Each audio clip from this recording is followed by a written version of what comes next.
Good day. We at SEERS Berhad would like to introduce you to our latest medical device, the SEERS Mini Health Energizer.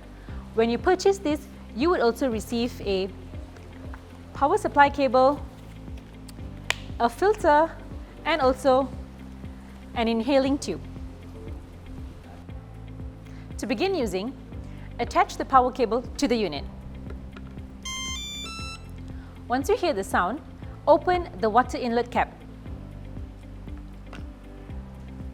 When the red light starts beeping, it indicates that you need to pour more water into the unit. You should only pour reverse osmosis water into the unit.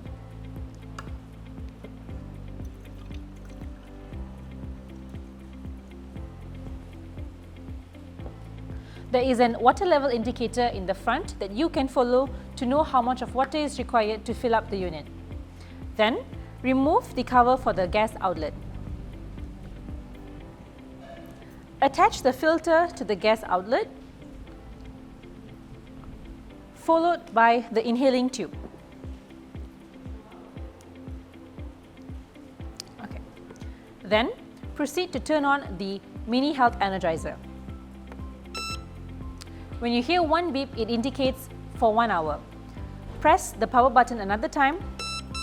2 beeps indicates 2 hours, whereas 3 beeps indicates 3 hours. Then, to turn the Health Energizer off, press the button and then it's turned off.